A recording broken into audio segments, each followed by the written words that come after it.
Yesu ashimwe. Que Jésus soit loué. Twongeye kubasuhuza inshuti za communauté Pierre Vivante. Nous vous saluons, vous les amis de la communauté Pierre Vivante. Tugarutse muri cya kiganiro mukunda natwe dukunda. Nous revenons dans l'émission que vous aimez, que nous aussi nous aimons. Tuje mu kiganiro uyu munsi kivuga ngo guharanira ukuri. Dans l'émission d'aujourd'hui, le thème est avoir l'honnêteté absolue. Ukuri ni intwaro ikomeye mu buzima. L'honnêteté, c'est une arme très importante dans la vie. Sinzi ukuntu ndi bubigusobanurire. Ukurura kurwanira. Je ne sais pas comment t'expliquer, mais tu dois avoir le courage d'avoir l'honnêteté. Ndagira ngo urwanire kugira ukuri mu buzima bwawe bwa buri munsi. J'aimerais bien que tu aies le courage d'avoir l'honnêteté dans ta vie de tous les jours. Ukuri kugomba kuboneka mu byo uvuga no mu byo ukora. L'honnêteté doit être dans ce que tu fais et dans ce que tu dis. Ni ntambara. C'est un combat. Imbere mu mutima. À l'intérieur dans le cœur. Ni ntambara n'inyuma ku mubiri. Et c'est le combat aussi sur le corps. Kuko hari abantu batemera ukuri. Parce qu'il y a des gens qui n'aiment pas l'honnêteté ou la vérité. Kandi barwanya n'ukuri. Et qui combattent aussi contre la vérité. Uzabasanga mu muryango wawe. Tu vas les trouver dans ta famille. Uzabasanga mukorana. Tu vas les trouver dans ton lieu de travail. Uzabasanga mubana n'umugore n'umugabo. Ou même tu verras ça aussi entre le mari et la femme. Uzasanga bari no iyo ntambara iri no mu bana bawe. Et tu verras que aussi ce combat aussi est entre tes enfants. Ariko ugomba kurwanira ukuri. Mais tu dois avoir le courage d'avoir l'honnêteté. Harimo umubabaro. Il y a une souffrance là-dedans. Intérieur, mu mubiri imbere. Donc il y a une souffrance à l'intérieur de ton corps. N'inyuma ku mubiri. Et même à l'extérieur de ton corps. Ariko ugomba guhagararamo. Mais il faut y tenir. C'est ça la victoire d'un chrétien. C'est être honnête. Devant Dieu et devant les personnes.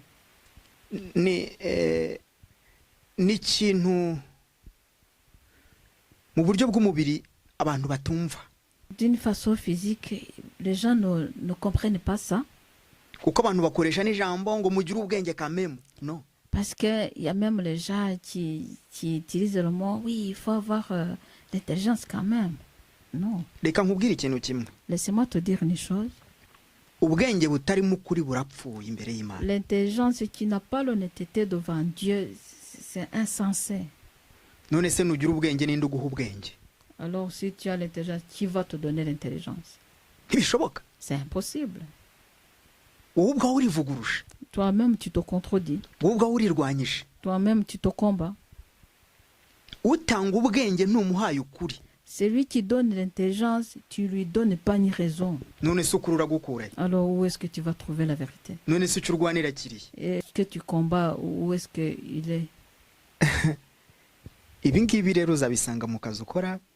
Tout ça, tu vas trouver ça dans ton lieu de travail.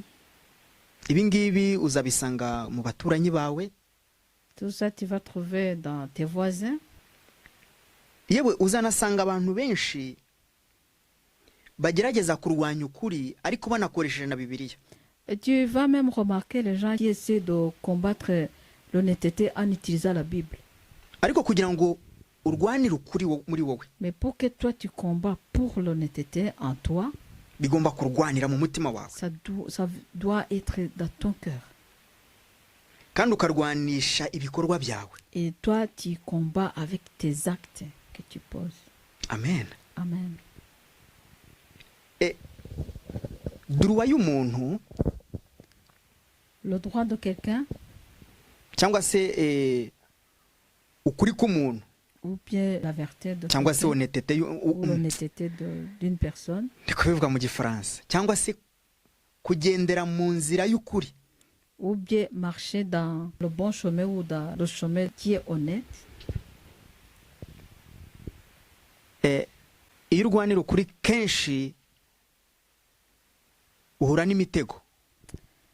Souvent quand tu combats pour la vérité ou l'honnêteté, tu rencontres des pièges. Kubera ko iyi si yuzuyemo abanyabinyoma benshi. Parce que dans ce monde, il y a beaucoup de gens qui sont mensongers. Kandi abanyabinyoma et les mensongers bubatse izina. Eux, ils sont très connus. En fait, basize urukuta mu nzira unyuramo uvuga ukuri. En fait, ils ont mis un mur dans le chemin où toi tu passes en utilisant l'honnêteté. Urwo rukuta rero, ce mur-là,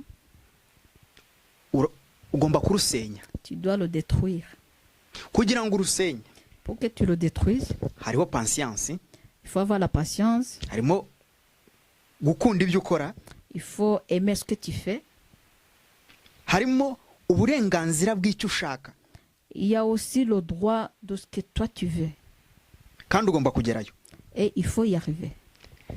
Nicyo kintu Imana yabwiye Abisiraheli. Ça, c'est ça la chose que Dieu a parlé aux Israélites. Bageze Yeriko. Lorsqu'ils sont arrivés à Jéricho, basanze urukuta. Ils ont trouvé un mur. Ariko Imana irabwira ngo baruzenguruke karindwi. Et Dieu les a dit de tourner cette fois ce mur kugira ngo rurimbuke. Pour que ce mur soit détruit.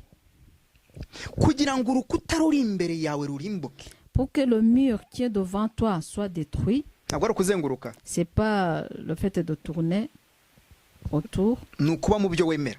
C'est être dans ce que tu es d'accord avec, ce que tu acceptes. Nukurwanya ikinyoma. C'est combattre contre le mensonge. Ukarwanira ukuri muri wowe. Et tu combats pour l'honnêteté en toi. Nukurwanira gusova bafashwe n'ikinyoma. Et tu combats pour sauver ceux qui ont été piégés par le mensonge. Mu buryo bw'umubiri no mu buryo bw'umwuka. D'une façon physique et d'une façon spirituelle. Ikinyoma cyakoze inkuta nyinshi. Le mensonge a fait beaucoup de murs. Kandi cyubatse izina rikomeye. Et puis le mensonge a un autre connu. Kandi ikinyoma, et le mensonge, gifite abagifinansa bakomeye ku isi. Le mensonge a beaucoup de gens qui le financent dans son monde. Kugira ngo kikomeze kugira ijambo. Pour que le mensonge continue à régner. Uzi impamvu bagifinansa? Vous savez pourquoi on finance ce mensonge? No kugira ngo babakurure. C'est pour tirer ces gens dans son mensonge. Nimuze. Venez. Muri icyo kinyoma uzahabona akazi. Dans son mensonge, tu vas y trouver le travail. Muri icyo kinyoma uzahashakira ubuzima. Dans son mensonge, tu vas trouver la vie là-dedans. Niyo mpamvu uyu munsi abasataniste. C'est pourquoi aujourd'hui les satanistes, barakora uko bashoboye. Ils travaillent de toutes les forces. Kugira ngo ibyo mukeneye byose mubibone kuri. Pour que tout ce que vous avez besoin, vous arrivez à les trouver auprès d'eux. Bya bindi ukeneye, toutes ces choses-là que tu as besoin, nubishakira kuwaremye ikinyoma, si tu les cherches à partir de quelqu'un qui a créé le mensonge, azana kwemeza. Il va bien te faire accepter. Kubera ko inzira urimo kujyamo, parce que le chemin là où tu es en train de passer, niyo kumurwanya. C'est le chemin de combattre cette personne. Agomba kuguha ibyo ukeneye byose rero muri icyo kinyoma. Alors il doit te donner tout ce que tu as besoin dans son mensonge. Kugira ngo udakomeza inzira. Pour que tu ne continues pas le chemin. Uko niko Mose yakuye Abisirayeli mu Egiputa. C'est comme ça que Mose a pris le peuple d'Israël dans l'Égypte. Yababereye umugide. Il a été un guide. Kugira ngo bambutse inyanja itukura. Pour qu'il ait fait traverser la mer Rouge. Ariko bageze ku nyanja. Lorsqu'ils sont arrivés à la mer, basanga inyanja irafunze. Ils ont trouvé que la mer est fermée. Nta nzira yari ihari. Il n'y avait pas le chemin. Ariko hatari hari inzira. Mais là où il n'y avait pas le chemin, niho Imana yasize inzira. C'est là où Dieu a mis le chemin. Uzi icyo Satani yakoze hariya? Vous savez ce que Satan a fait à la mer là? bageze imbere y'inyanja babona inyanja ntibashobora kwambuka. Donc ils sont arrivés devant la mer, ils ont vu qu'ils ne peuvent pas traverser, ils ont eu peur. Umugambi wa Satani, le plan de Satan, c'est de te montrer que devant toi il n'y a pas de chemin.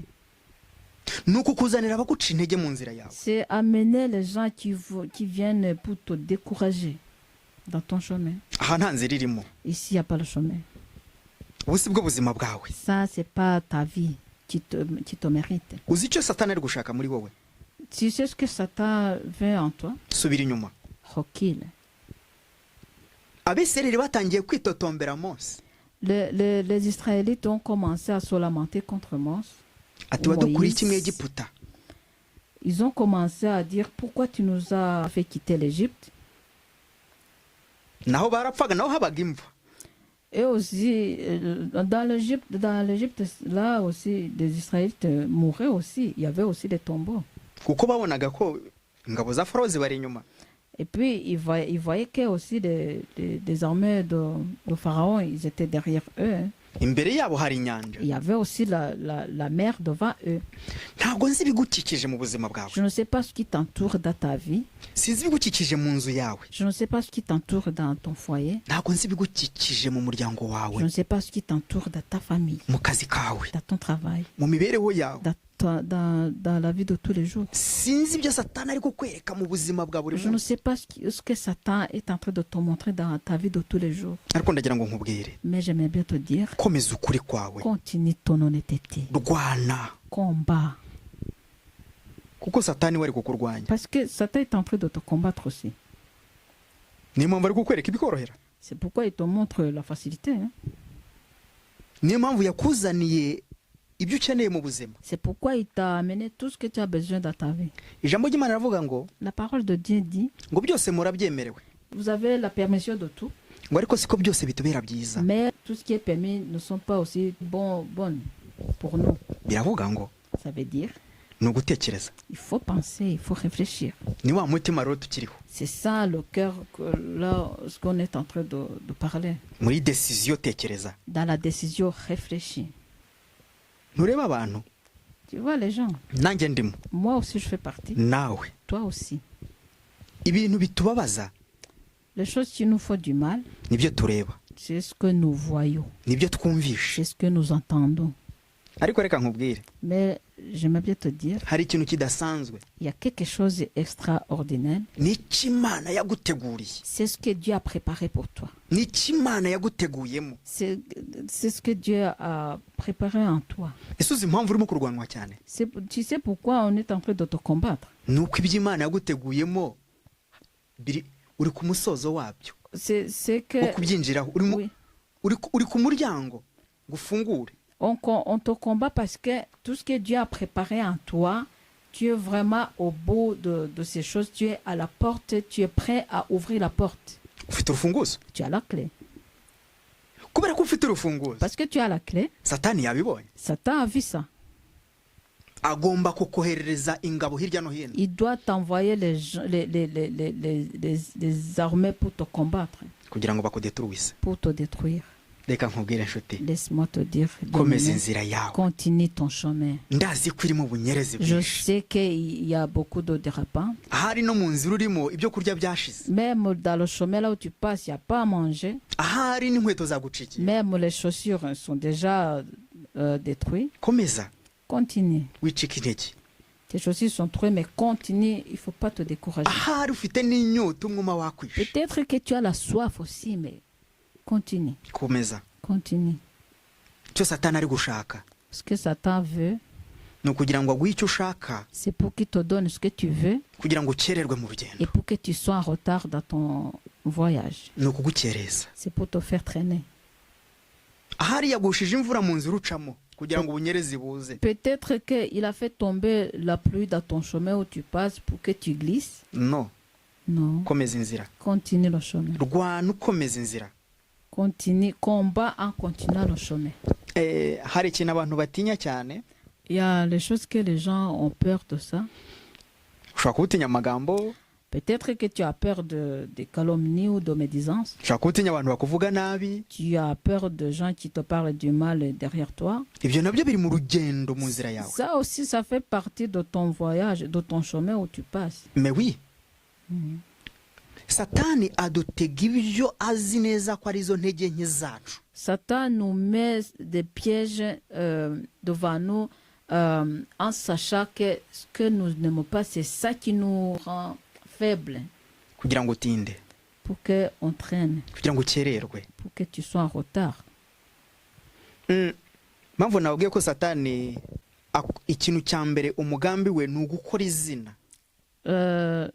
La première chose de Satan dans son plan est de construire son nom. Lorsqu'il vient de faire son nom, c'est pour te montrer que Dieu est incapable. Non. Non. Dieu ne fait pas des choses selon le nom. Il fait les choses selon son temps.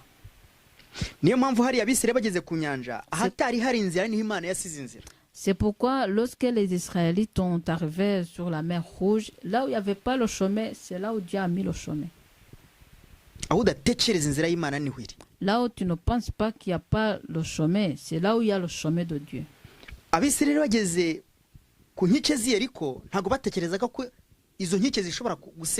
Lorsque les Israélites sont arrivés au mur de Jéricho, ils ne pensent pas que le mur de Jéricho pouvait être détruit. Non. Donc les murs là doivent être détruits. Il y a les choses que tu dois détruire pour que tu puisses continuer le chemin. Que Dieu te bénisse.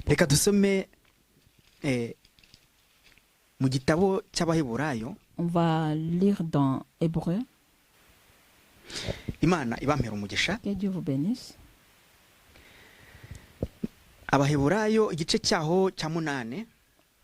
Hébreu chapitre 8. Verset 11.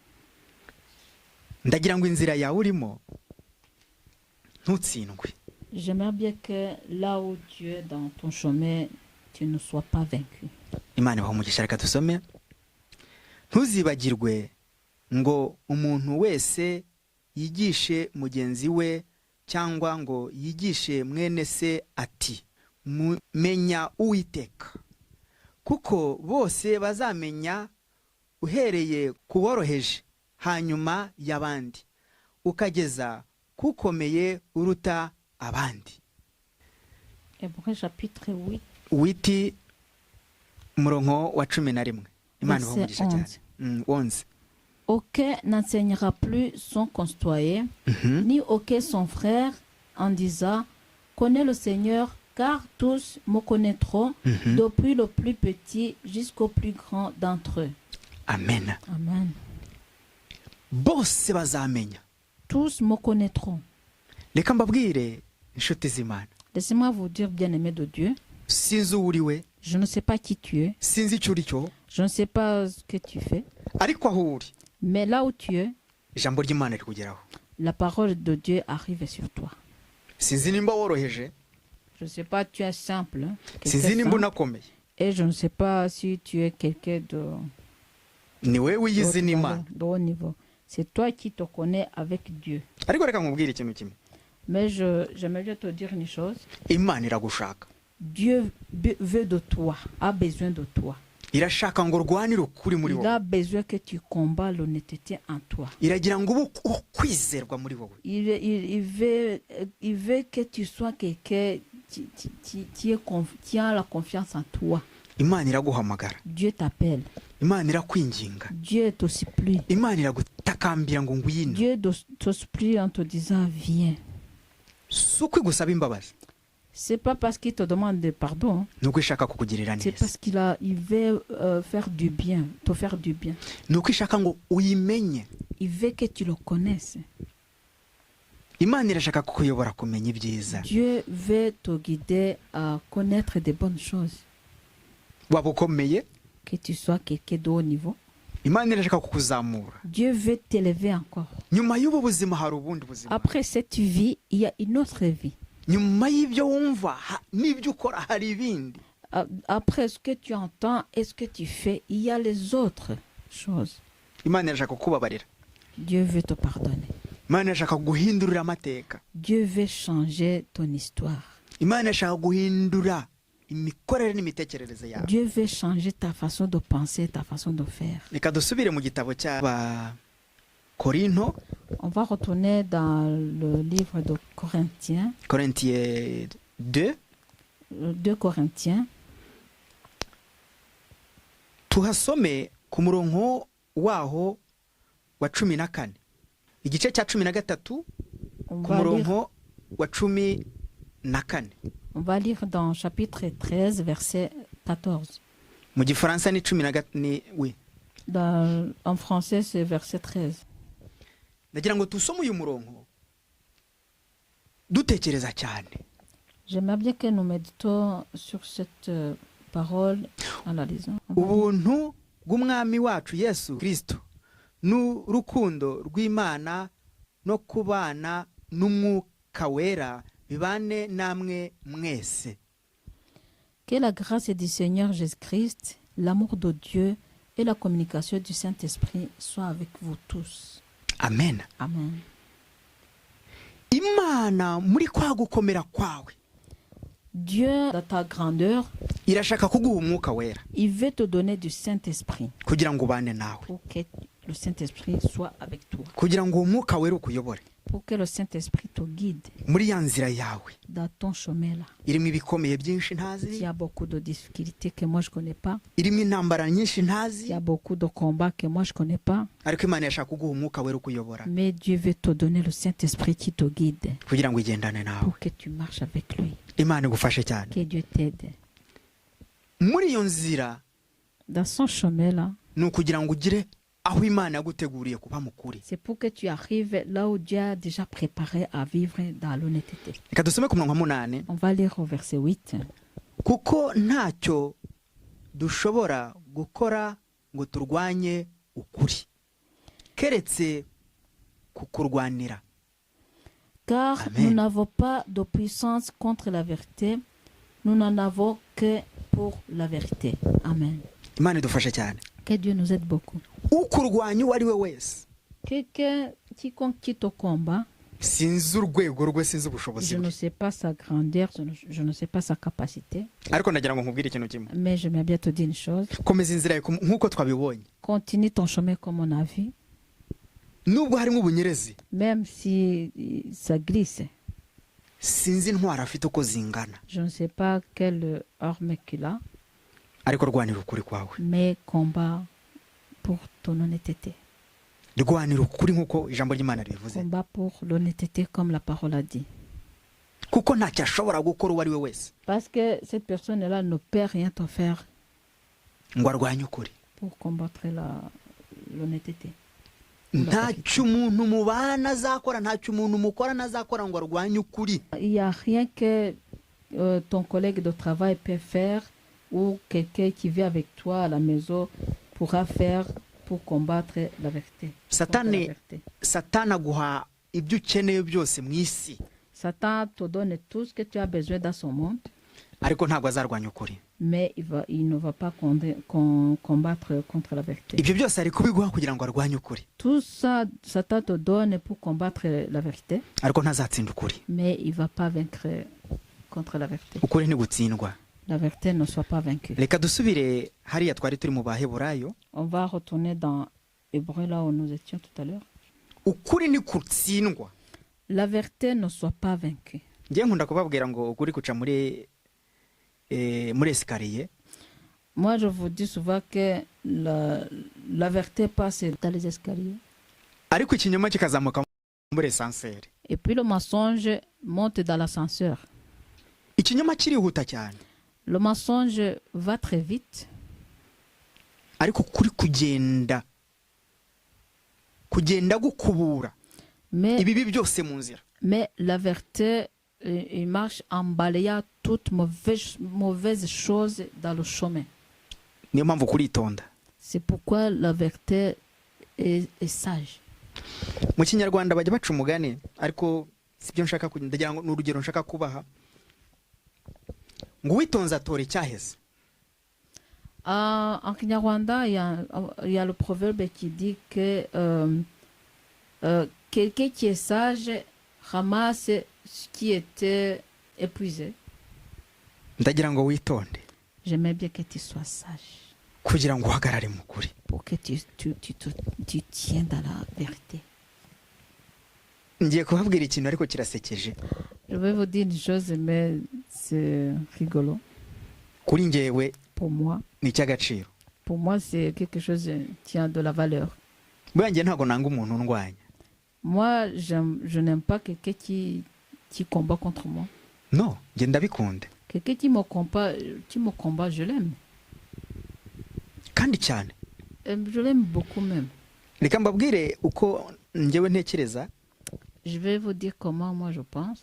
Icyama ikimwe cya kabiri cy'abatuye isi bose bakamvuga nabi. Je souhaite que la moitié qui habite son monde entier me parle du mal. Nta kibazo. Je n'ai aucun problème. Nabikunda cyane. Je vais aimer ça s'il parle du mal de moi, derrière moi. Ayo ni amahirwe akomeye njyewe naba mbonye. Ça, c'est la chance que je peux avoir s'il parle du mal derrière moi. Kuko abantu bamvuze nabi kandi bakanyifuriza ibibi. Parce que si les gens me parlent du mal et que souhaitent du mal contre moi, ariko nge ndizi ko ndi gukora ibyiza, et que moi je sais que je fais de bonnes choses, kandi mpamanya n'umutima wanjye n'Imana, et que je suis d'accord avec mon cœur et avec mon Dieu, ntabwo kimwe cya kabiri cy'abatuye isi bansinda. La moitié du monde entier là qui me parle du mal ne peut pas vaincre contre moi. Non. Ni bwa bunyerezi rero ndimo gucamo. C'est ça c'est ça le chemin qui glisse là où je traverse en fait. C'est comme la mer là où les Israélites sont arrivés et ils ont vu que le chemin est fermé. Mais il y avait le chemin. Dans la haine là que les gens me détestent, il y a le chemin qui m'amène à la vérité que moi je vis. C'est pourquoi je te dis,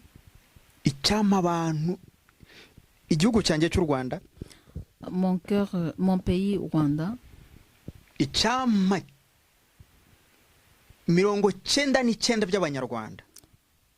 souhaite que au moins 99% qui habitent le Rwanda et qui ne m'aiment pas, et qui me parlent du mal parmi les autres Rwandais. Moi je peux aimer ça. Mais oui. Parce que à qui je parle, il a la puissance qui dépasse tout le mal que ces gens-là parlent de moi. J'aimerais bien te dire une bonne chose là-dedans. Lorsque tu me parles du mal, c'est parce que tu m'as entendu. C'est ça. C'est pourquoi aujourd'hui je te dis,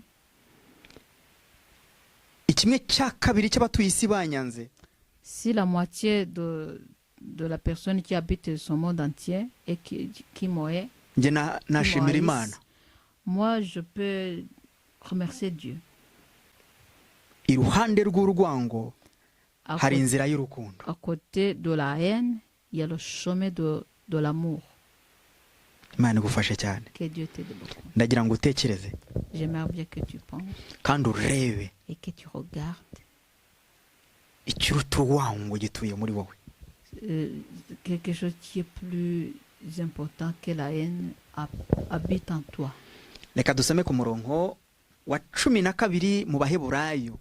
On va aller dans Hébreux au verset 12. Chapitre 8. Chapitre 8, verset 12. Verset 12. Mani bahumugisha cyane. Ahangaha tugiye kuganira kuri iri jambo kugira ngo winjire mu mubare w'abababarirwa kandi winjire mu mubare w'abatsinda. Ici nous allons parler sur cette parole pour que tu puisses entrer parmi les gens qui sont pardonnés et parmi les gens qui ont vaincu. Que Dieu t'aide beaucoup. Reka dusome kuko nzababarira gukiranirwa kwabo. Amen. Kandi ibyaha byabo sinzabyibuka ukundi. Parce que je pardonnerai leurs iniquités et que je ne me souviendrai plus de leurs péchés. Amen. Imana izakubabarira. Dieu va te pardonner. Ibyaha byawe.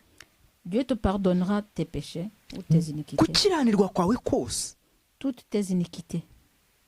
Imana izabyibagirwa nuyisaba imbabazi. Dieu va tout oublier si tu lui demandes pardon. Izibagirwa amakosa yawe yose. Il va oublier tous tes défauts. Izibagirwa intege nke zawe zose. Il va oublier toutes tes faiblesses. Sinzi aho wagize intege nke mu buzima. Je ne sais pas où tu as été faible dans ta vie. Ariko ndagira ngo nkubwire. Mais j'aimerais bien te dire, Imana yiteguye kukubabarira. Dieu est prêt à te pardonner. Imana yiteguye kwibagirwa ibyo byose. Dieu est prêt à oublier tout ça. Amen. Amen. Bya bindi Imana yanga yiteguye kubikubabarira. Tout ce que Dieu n'aime pas, il est prêt à tout te pardonner. Nimba uhagaze mu kuri. Si tu es dans la vérité. Ukabwira Imana ngo ndaje. Et tu dis à Dieu, je viens. Kuba ushaka. Être celui que tu veux. Ndakwinginga ngwino. Je te supplie, viens. Kuko ntuzarwanya ukuri ngo gutsinde. Parce que tu vas pas combattre la vérité et que tu l'as vaincu, non. Biroroha iyo uri mu kinyoma. C'est facile quand tu es dans le mensonge. Ukakonveka abantu. Et tu commences à convaincre les gens. Ukabemeza. Et tu les fais accepter tes mensonges. Ugakoresha umutima wawe utari mukuri. Et tu utilises ton cœur qui n'a pas la vérité là-dedans. Ukamanipira abantu. Et tu commences à les manipuler, les gens. Ariko. Mais ntuzarwanya ukuri. Tu vas pas combattre la vérité. Ntabwo uzagutsinda. Tu vas pas vaincre la vérité. Ngwino. Viens. Ca mu nzira y'ukuri. Passe dans le bon chemin. Kuko uri kurwana intambara utazatsinda. Passe dans le chemin de la vérité parce que tu es en train de combattre la guerre que tu vas pas vaincre. Nawe urabizi ko utari mukuri. Toi aussi tu le sais que tu n'es pas dans la vérité. Nawe urazi neza ko atari ibyo ukora. Toi aussi tu es conscient que ce que tu fais c'est pas vrai. Kubera icyo bikomeza. Et pourquoi tu continues? Hano Imana irakubwira ngo izakubabarira byose byibagirwe. Ici Dieu te dit qu'il va pardonner tout et oublier. Niyo mpamvu nababwiye njyewe si umurwanya umvuga nabi ntacyo njye bimbwiye ibyo. C'est pourquoi je veux dire que quelqu'un qui me combat, qui parle du mal derrière moi, ça ne me dit rien. Ntacyo bimbwiye. Ça ne me dit rien. Kuko igifite icyo kimbwiye kindimo. Parce que ce qui est important à moi, il est à moi. Kandi icyo nshaka ndakizi. Est-ce que je veux? Je le sais. Inzira ndimo ndayizi. Le chemin où je suis, je connais le chemin. Ntushaka kuvuga ngo mpagarare kugenda. Tu peux pas me dire d'arrêter de marcher. Non, ndakomeza inzira yanjye. Moi, je continue mon chemin. Ubutumwa ndabukomeza. Je continue l'évangélisation. Umvuga nabi umvuga neza ndakomeza. Que tu me parles du mal ou du bien, je continue. Imirimo myiza ndayikora ko nyishoboye. Je fais les bonnes choses parce que je suis capable. Ubyange ntubyange nibirakureba. Je fais les bonnes œuvres parce que je suis capable et que tu aimes ou tu n'aimes pas, ça te regarde. Va mu nzira mbi ngwino. Viens, sors de mauvais chemin, viens. Wikita ku majwi menshi ari inyuma yawe n'imbere yawe n'iburyo bwawe n'ibumoso bwawe. Non. Il faut pas considérer les voix qui sont autour de toi, non. Uri w'igiciro ku Mana. Tu es quelqu'un de la valeur devant Dieu. Uzababarirwa byose. Dieu va tout te pardonner. Ibyo wumvishe n'ibyo wabonye n'ibyo wakoze. Ce que tu as entendu, ce que tu as vu et ce que tu as fait. Ibyo wakoreshejwe. Ce qu'on t'a fait utiliser. Umutima wawe utabyemera. Et que ton cœur n'était pas d'accord. Uzinjira mu mbabazi. Dieu va te pardonner et tu vas entrer dans le pardon. Hari ubona hatari inzira. Là où tu vois qu'il n'y a pas le chemin. Niho hari inzira. C'est là où il y a le chemin. Hari utekereza ko nindamuka mbisohotsemo nzapfa bizagenda gutyo. Non, hari inzira yo gukira. Là où tu penses que si je sors de là, je vais mourir, je vais vivre comme ça. Non, il y a le bon chemin d'être guéri. Aho hari inzira. Là, il y a le chemin. Iruhande rw'umutima utekereza ngo ngiye gukora icyiza. Hari undi mutima ukubwira ngo ndagusovye. À côté d'un cœur qui te dit, moi je vais faire du bien, il y a une autre cœur qui dit, viens, je te sauve. Amen. Amen. Yesu aguhe umugisha. Que Dieu te bénisse. Ndarangije. Je finis. Ibyo Imana yaranse ku mutima kuri mwe. Tout ce que Dieu avait mis à cœur pour vous. Ni rya jambo tukigarukamo mu guhugurana. C'est la parole là que nous revenons là-dessus de se former. Tuguhoza ku mutima iminsi yose. Tu es toujours dans nos cœurs. Wowe twumva. Toi qui nous écoutes. Kandi ndagusabye. Et je te demande. Nawe ugomba kurwanira intambara yo gufasha abandi kumenya ukuri. Toi aussi, il faut combattre le combat d'aider les autres à connaître la vérité. Reka dusenge Imana. On va prier. Nyagasani Mana yacu. Seigneur notre Dieu. Ndakwinginze. Je t'ose prie. Ndasenge abagaragu bawe. Je prie pour tes serviteurs. Bahe kurwanira ukuri. Donne à eux de combattre pour la vérité. Kandi bahagarare mu kuri. Et qu'ils tiennent dans la vérité. Ni wowe munyakuri. C'est toi qui es le Dieu de vérité. Ni wowe jambo ry'ukuri. C'est toi la parole de vérité. Ni wowe mbaraga z'ukuri. C'est toi la force de vérité. Fasha buri muntu wese. Aide tout le monde. Ijambo ryawe rigere kuri bose. Que ta parole arrive à tout le monde. Ibyo ushima bari byo bitubaho. Est-ce que tu agrées que ça soit sur nous? Mu izina ryawe Au Yesu. nom de Jésus. Amen. Amen.